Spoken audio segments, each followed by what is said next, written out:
Today's episode is brought to you by 9centprinting.com. With over 100 five-star reviews, 9centprinting.com is ready to meet all your printing needs. Are you a church plant or small church with no copy machine? No problem. 9cent Printing has you covered. If you need bulletins, flyers, books, cards, offering envelopes, posters, they do it all. I know the Christian owners of this business personally, and I'm not just a fan, I'm also a customer. Fast, nationwide shipping, affordable, professional, wow printing at wow prices. Check them out at 9centprinting.com. All right. Welcome to the Small Town Pastor Podcast. This podcast is a ministry of Small Town Network. We exist to make disciples, train pastors, and plant churches in smaller communities. My name is Eric Nielsen, and today I'm joined again by Tony Colomb and our friend Daniel Baker from Lighthouse Christian Church, not in Seaside, Oregon, as we learned last somewhere between Gearhart, Seaside, and Warrenton. You're out there in the beautiful country. I got to tell you, I tell the people that listen, when we were there on, I guess it was Saturday, man, it was a beautiful day.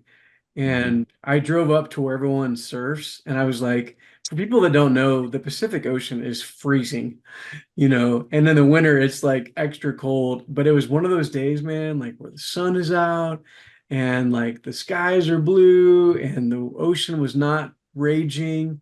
It was just beautiful. And when it's nice on the Oregon coast, there's like nothing nicer. I mean, it's like the best place to be. Tony, were you saying that today was like it's like that? It's Oh nice. yeah, it was funny because this morning Eric and I were checking in. I was like, we're doing it at 10, right? Because we've been doing some of these at 9 a.m.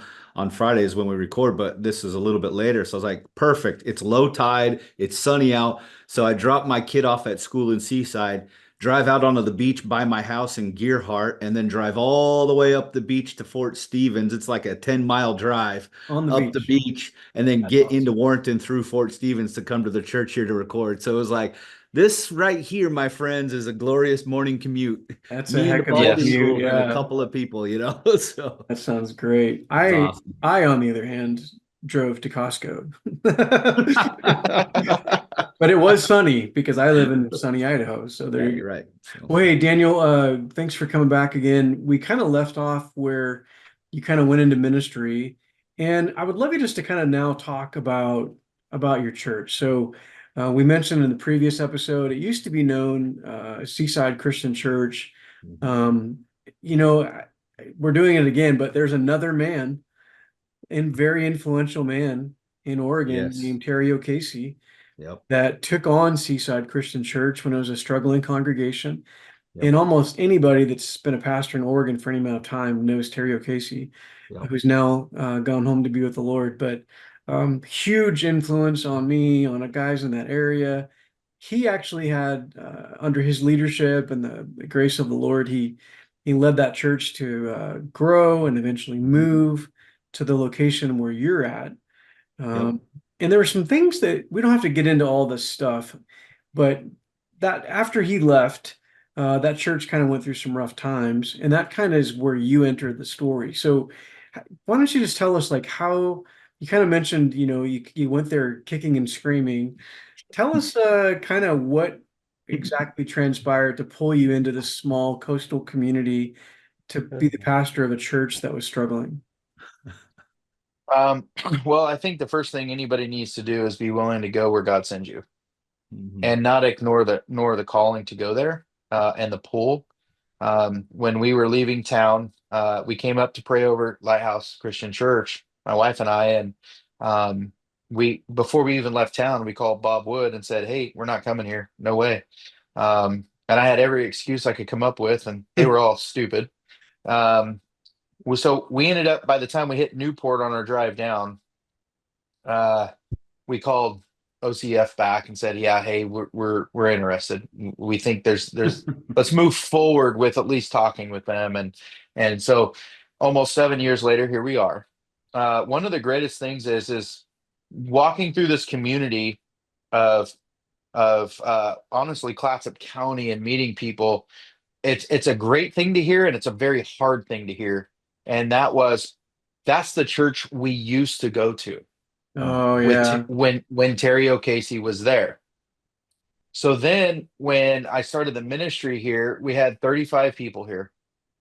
It had gone through several pastors. There was a terrible, terrible church split. Having a guy who said he was on the same page doctrinally, he wasn't. I don't have any doubt that he loves the Lord, but he wasn't the right guy. Okay. And so they let him go. And that caused a terrible church split of a church that was only running 60, 70 already. And it split them. And so I got here in 2019, right before 2020, COVID, right? We moved here. Tony's beautiful wife helped us find a home, which was amazing because homes were not easy to get at that time. Everything was a bidding war on the coast. Yes. And we got into a great home, honestly, just right across the street from the church. And we started our ministry here at 35 people. And the biggest thing that I had to help our church realize is the mission of Christ. What is the point of the church? Why are we even here? And as much as I love the people that were here, we had to bring in more, right? And so Right. it started with the goal of growing a church from people outside of who's already here. And so we had a lot of go and tell. Hey, we're basically under new management. We're back to Jesus. He got his church back, if you would. And so we just really got after telling people in the community. And honestly, our church went from 35 to about 135 by December. And From 35 to 135? And how yeah, from May 4th when I got here May 4th to December. May the 4th be with you. To December. That first Christmas of 2019, we only had one service, and it ended up being standing room only. It was crazy. Were any of those people that came back? Like, did anybody come back when they realized there was a new sheriff in town? Yeah. We had a few. Go ahead, Tony. I'll just like a little background because, well, we're in the same area. And I mean, when I was a kid growing up here, we would do youth ministry stuff with Seaside Christian Church and some of the people that were involved there. But like over the years, when pastors change, things change in every single church. It doesn't matter where you are. And, when you have someone like a Terry O'Casey, who is just a dynamo, like I don't know how to explain it any other way, but his personality was larger than life. And he just drew people in naturally with the charisma about him, gifted teacher, could galvanize people. After he moved away, it was kind of like pendulum swinging in some of the other direction. And this happens a lot in a lot of churches, in a lot of places. It's like we get someone who, maybe we saw some things that we would like a little different in the next guy, and we hire someone. And so there was a lot of that, a lot of shifting. And I think one of the biggest challenges that Daniel's had is in that part of the county, not as much up here where I'm at, but in that part of county, there's two bigger churches, Lighthouse and another church I'm not going to name, where people kind of shift back and forth a little bit, and for some of us pastors, we find that to be frustrating and annoying and all that business, but kind of put yourself in some of their shoes.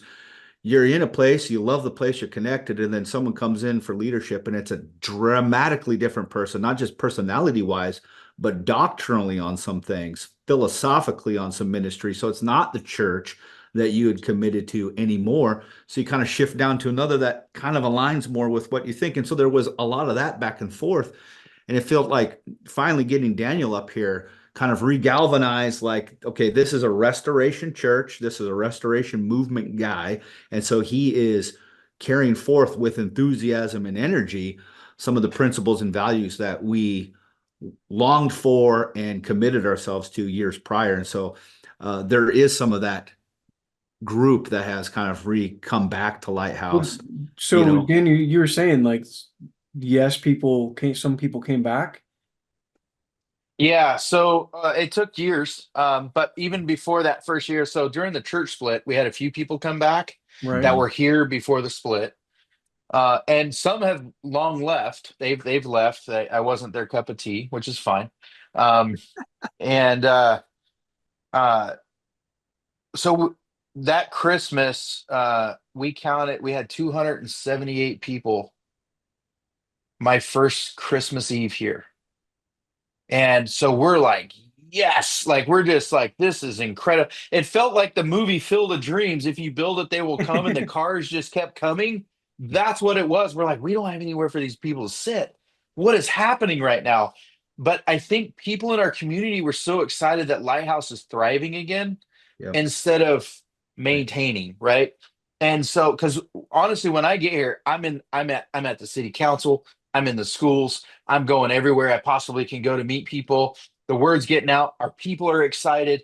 Things have changed. This is different, and so it was very exciting. And then COVID hit, and my first Easter as a senior minister, a lead pastor, was to a camera.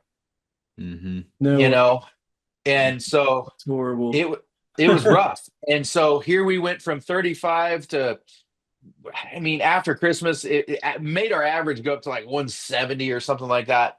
And then no one. And Mm-hmm. we actually, the government can come hate me for this. I don't really give two rips, but we actually left our doors unlocked every Sunday, and we'd have about 20 to 30 people sit in the back where they couldn't see on the camera. So we never actually closed. We stayed open.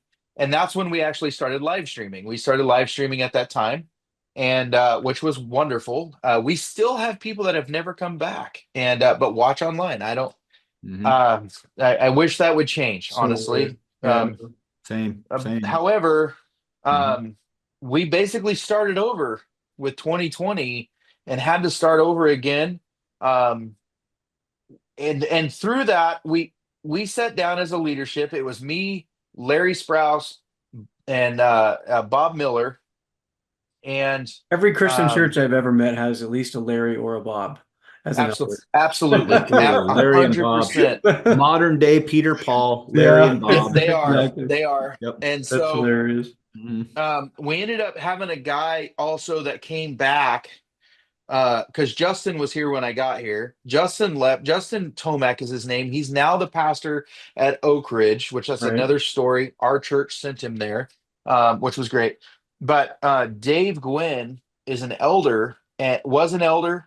He came back to our church. He went with the other guy, but then made a book on everything that guy is not biblical. Like he's like, we have a problem here. He brought his wife back, met with me. It was about a year later through training, because we do Sunday training every morning for any elder, leader, pastor, future. Sunday mornings, we have a program that we go through that we've created here to raise up new leaders. And so he went through that. He was one of our first to go through that. Jacob or Justin and AJ, my associate pastor I have now, they were number 2. And so we ended up bringing Dave in as an elder later. And so we decided that we want to be a church that we're not just a church in the community. Instead, we're a church of the community. Like we are a part of that community. Like people in our community know they can call Lighthouse for help. The mayor goes to our church now of Seaside, and a sitting city council member. If they need some help, they can call us, and we're going to help them. We've had the school board superintendent who works for the Seaside School District. She comes to our church probably 4 times a year, but this is her church, and it's through a relationship that we've built. And we've decided that we're going to be a church that builds relationships in the non-Christian world, because that's our job. And we're going to raise up men and women to go and lead and do things. And so we have this leadership training we do every Sunday morning. And right now, I have a 22-year-old associate pastor. I have a 21-year-old youth pastor. I have a 22-year-old apprentice. pastor, and then a 47-year-old apprentice pastor. I have a 48-year-old apprentice coming in within 3 months. He'll be here in 3 months. He's going to come in. And then I have another guy who just turned 50 who wants to be an apprentice pastor as well. And so we've made this to be, if we're going to, from the pulpit, ask our people to go make disciples, That's it. our pulpit better be making disciples. That's it. Right. So let's drill down on that for a second, because when you start thinking about that, I was kind of thinking about this the other day. I thought, I wonder how many pastors like go their whole career and never raise up another pastor. And they might be faithful shepherds, and they might be good men, and the people love them, and all the things that we expect pastors to do. But like, if you are a pastor and you never raise up a pastor, like when you retire or die, like, we're down one, right? Because you didn't pass on to the next generation. And I think that, in a career of what, 30, 40, 50 years of ministry, how do you not like raise up somebody, and at least one, and send them out? And if you can get the vision for one, well, then you go, well, we could probably aim higher than one. But because we've kind of, our model in America is to outsource our discipleship, right? Yeah. So we only look, and I'm going to get on a small rant here, but we only look for teenagers who want to go to Bible college, right? And I just shared at Tony's church the other day that 70% of the Christian church Bible college graduates, there's like 400 and something a year, 490, something like that. 70% are not in ministry 10 years later, which is right at the age where they would be becoming our senior pastors. So we send teenagers to Bible college, betting that in 10 years, they're going to be able to be pastors of churches. Well, 70% of them are already out, right? Meanwhile, we've got what 2 Timothy 2:2 calls reliable men sitting in our churches, but we don't have the eyes to see them, right? We don't even consider them because, well, they can't go to Bible college. They already have a career. Well, first of all, who said anything about Bible college? And second of all, who said anything about a career? Right? There's just good men sitting in the rank and file of our church. They don't see themselves as disciple makers, and many of our pastors don't see them as disciple makers. And so they just sit and they think that, you'll hear men say this, I feel like all God's called me to do is attend church and maybe, throw some money in the offering and help out once in a while. Dude, we're missing it. So you're obviously not thinking that way. So, even like, in the old days, the traditional route that you were presented with is like, hey, you should go to Bible college and you can be a preacher. You've obviously kind of deviated from that. So what led you to that? What led you to this place where you go, you know what? There's dudes in this church and I'm going to develop them. How did you catch that? I think it goes back to one, Bob saw something in me long before I did. Bob Wood. And then Tom Moyer was willing to hire me without a degree. Right. So that was how I came into the church. And so I saw the church different than tradition. Right. And I still do today. I see the church that we're trying to run here look more like the book of Acts. When they were looking for good men, they didn't go, okay, we need to find these guys that went to the Bible college. Send in resumes. Yeah. Yeah. Instead, they say, go look for men with these qualities. So every day in our church, we look for men in those qualities. And I'll tell you, just like Bob Wood did for me, he went out into the world and looked for men with those qualities, and he still does today. And so what he does is he's patient with them. He brings them into Christ, and he goes, brother, you have something. You're a leader. Right. And people respond to you. And that Bob told me that before I ever went into ministry. He goes, you're a leader, and people are responding to you, and they're drawn to what you say and what you do. And that was on a golf course. So if I'm willing to leave, dude, seriously, one of the greatest jobs on the whole planet other than ministry, which is other than ministry. Golf I pro. play golf all the time. Like Yeah, yeah, I yeah. got to play golf for a living. Like, are you kidding? And teach people how to do it, That's right? awesome. Yeah, And yeah. so I took what my practice was in raising up children to learn the game of golf, so the game of golf would grow. Guess Mm, what I'm doing now? I'm starting with children yeah. and teaching them ministry and Mhm. following the Lord all the way up from high school and into ministry, because our kids in our church now, they get to serve in our church. They run our sound, they run our computers, they help in our classrooms.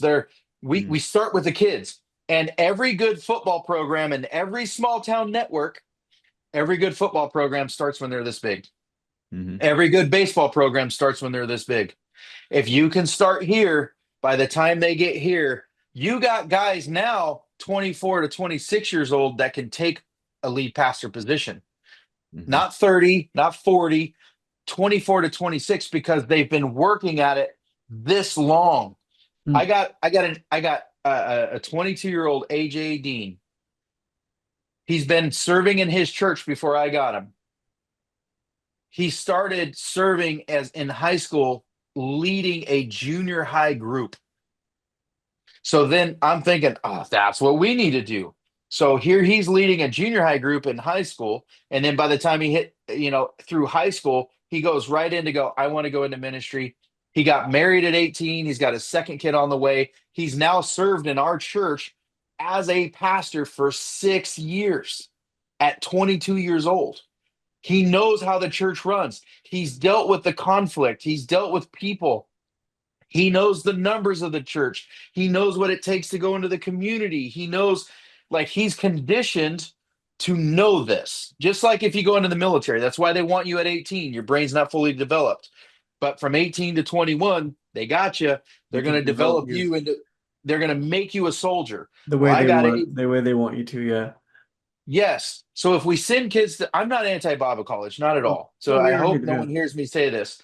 But if you send an 18-year-old to Bible college, he's being conditioned on knowledge. Knowledge.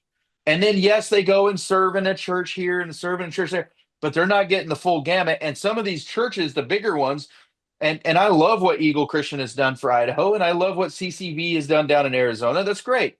And some of the big churches in Colorado and whatever. Wonderful. Good job. But guess what those kids don't get when they get there? They never get pulpit time. Mhm. They don't know the numbers of the church. They're not told what the bylaws are. Yeah. Why do we need articles of incorporation? Mhm. Why do we need all these things? So we're in our Sunday classes every Sunday morning.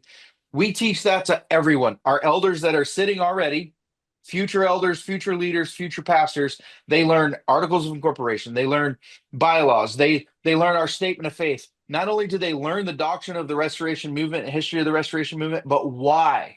Why are we connected in an apostolic way? And Mhm. so we're teaching all of those things just like they should learn, not just what is John, what is the book of Acts class, which are wonderful. That we have our kids online. They are online schooling to learn the Bible side of things. And but honestly, there's so much more that these kids need to learn, because once they get thrown into a church and they don't know those things, they don't last. The pressure hits. The people are hard. It's a tough job, but Yes, it's the we have best to. job. I hear you. What I hear you saying is like we have to. It's not just like you can't just learn doctrine and theology. You have to learn the nuts and bolts of ministry. Mhm. Mhm. And Yes. so you're actually like teaching all the aspects of ministry, which is real interesting. I've heard you talk a lot. Mhm. I didn't catch that before. I knew you did like a Sunday morning thing. Mhm. Um, who gets invited to that? Can anybody come to that? Is that by invitation only? What's the criteria for that? So right now it is by invitation. We don't let everyone in, but what we do is, and this is kind of how our selection for elders happens as well, is we're always on the watch for men that are already leading, they're already giving, they give up their time, they're just their family is strong, their kids are coming. Like they're guys that are leading already and doing. And then we also took it one step further. Do we see anybody that's drawn to them? Are people naturally just drawn to that person? That's a big deal because people were drawn to Paul. Influence. People are drawn to Peter. Yeah. John. I mean, these are men's men. And so Peter, in his fishing world, the men were drawn to Peter because of his career, right? So if we can find guys that are just naturally loving on people, right? I mean, that's really what it actually is, because all of the knowledge, speaking all these different languages, all of these things are great, but it's like a clanging gong, right? So who's actually doing it already without even knowing they're actually doing it? And so we looked for those guys and we invite them in. I got a guy right now. He was baptized 1 year ago. Is he ready to be a pastor? No, not even close. However, people are drawn to him. He was homeless. This guy was homeless. We got him a job. He had nothing. He has his own home. He's got a job. He loves people. People are drawn to him. But guess what he still does? He's still drinking. He's still smoking. He's got some things that he's got to get over. But I invited him into that group because there's something about this man that God has a call on his life, and I can see it. I didn't ask him to be perfect yet because that'll never happen. However, if I can put him in a room of men that have the qualities of Scripture, then that man's going to want to. It's called iron sharpening iron. You bring him into a group of manly men who love the Lord, who are doing it, and it'll help him do the same thing. And so that's what we're looking for. We're looking for men that aren't perfect, because then you're relatable. I love relatable men. They've gone through something. Tony mentioned Tom Moyer's son. And there's that connection between you, Tony, and Tom Moyer's son from this program that has helped you and others. I got a kid here. I want to introduce him to you, Tony. I know I'm not to get off base. Remind me to call me later. I want this kid to be involved in that program because of that similar struggle. Okay. And I think he'll thrive and be good with you guys. So, but we have to be open as pastors to go, that's not my pulpit. That's God's pulpit. And God brings people that are gifted into your church to serve, and they serve in music. They serve on communion teams. They serve in prayer teams. They lead home groups. And guess what they also are gifted in? Preaching. Yeah. So why would we be the only preacher? So the day that I leave Lighthouse, my goal is I leave it better than when I got here. And then there's another guy that's loved just as much as me, who already knows how to run the church, who already knows how to preach. And he's got other guys that are also preaching as well. So the DNA of Lighthouse went from, Daniel, we love your preaching, we only want you to preach, to we love all these guys. But I'm such a good preacher and I don't want to share. It's my favorite. We got to get out of the pride. That's a sin. And listen. So with for the sake of time, you obviously are onto something. I mean, when I talk to all the guys that I know in Oregon, your name comes up. People are talking about what you're doing and they're inspired by what you're doing. And I can't help but think there's probably some people that are going to listen to this and go, man, I'd love to hear more about that. Is there a way, what's your website that people could find you at? So the website for the church is lighthouseofhope.org. Lighthouse of Hope. Okay. Lighthouseofhope.org. I'll make sure I get that in the show notes too, so people can. My email is daniel@lighthouseofhope.org. Daniel@lighthouseofhope. Okay. Yep. And honestly, if we have pastors and people want to call, my phone number. No, don't do that. I'll put it in the show notes. No, you don't want it on a website or the YouTube thing, man. It'll be bad. It's up to you. Well, you have my number, Eric. I'll put it in the show notes if people want it. Yeah. If you have guys that are calling and they're pastors and they want to know more, please feel free to give them my cell phone. So I don't mind. Okay. Do you guys have is any of this material that you're using on Sunday mornings, is it like a curriculum? Is it printed? Is it something you could share? or is it Not kind yet. of okay? I'm working on it. Okay. Okay. I actually have a meeting with Jimmy Putman from Real Life coming up. Yeah. Um, and that meeting is to help me figure out how to publish some material. Cool. But what we're trying to do is to put a workbook together of things to cover. Um, the doctrine will be pretty vague, but it'll still be restoration, and someone can change it. But also, we have non-member churches and member churches. And so I'm putting together bylaws for member churches and bylaws for non-member churches that they can use as templates if they want to learn how to teach it. I'm also working on the role of an elder. What is the role of an elder? And we've got a workbook for that. I'm actually speaking at Grove Christian Camp. I started a elder conference of basically what we're talking about right now, where it's April 24th.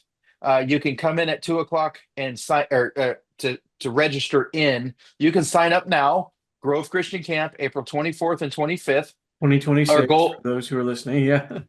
if you want to stay for the 26th, that's fine. However, our goal is to be done by 4:35 o'clock on Saturday night, so pastors and elders can go back to their churches.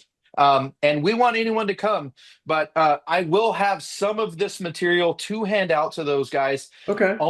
mainly for feedback. Like, I Mm. want feedback. What do you guys think of this? Do you think this is helping you? Can you give me some input so I can make it better? Because my goal is to get this out to any church that wants it. If they're willing to do some training programs, I'm already helping 2 churches. I've been helping Redwood Christian Church with some mentorship through this very same thing. They've already started the program, and they actually lost a guy because of the program, because he didn't want it. He didn't want to learn restoration. He wanted to learn any of those things. So he left, which is a great thing. God, when you present material to learn from, this is why it's so important. You don't just go, hey, you've been here 10 years, you tithe here, you want to be an elder. No, you need to train these men up to actually be biblical elders, protecting the church, shepherding the flock, and understanding the why we teach what we do so they can teach it too. And so that's the whole point of all of this Well, material. I'm gonna be at that conference because you invited me to speak, and I'm I excited did. to now see your material. I don't want to cut you Okay. off, man. We gotta wrap this up. Man, it's great. One thing I appreciate about you, and I think Tony and I are probably the same way, is when you get us fired up, man, we start going. The passion just like comes out, and it's like it's great. We need guys that are passionate, about especially about making disciples. I love, to kind of wrap here. I love that, you had this like supernatural encounter and heard the voice of Jesus say, go make disciples. That's amazing, and a lot of people, when they talk about, encounters with the Lord, that was the end of it. Well, you've actually made it your mission to go on and do the thing that you heard the Lord say. And there's all these examples in the scripture of like, go to the land I will show you, or, you're going to be my witness to the Gentiles, or whatever it is. And then they actually did it. So supernatural encounters, voice of God stuff, that's always incredible. But what you do next probably matters more than what you think you heard. So well done, brother. Well, hey, let's go ahead and wrap. And again, thanks for coming on. For all of Thank our you. listeners, I will put Daniel's contact in the show notes, so be sure and check that out. Also, check out our sponsor at 9centprinting.com. If you like what we're doing, please like or subscribe wherever you watch or listen. If you're interested in Small Town Network, you can find us online at smalltownnetwork.com. And if you believe in the importance of planting disciple-making churches in smaller communities, we'd love you to consider partnering with us in prayer and financial support. You've been listening to the Small Town Pastor Podcast. Today's episode is brought to you by 9centprinting.com. With over 100 5-star reviews, 9centprinting.com is ready to meet all your printing needs. Are you a church plant or a small church with no copy machine? No problem. 9cent Printing has you covered. If you need bulletins, flyers, books, cards, offering envelopes, posters, they do it all. I know the Christian owners of this business personally, and I'm not just a fan, I'm also a customer. Fast, nationwide shipping, affordable, professional, wow printing at wow prices. Check them out at 9centprinting.com.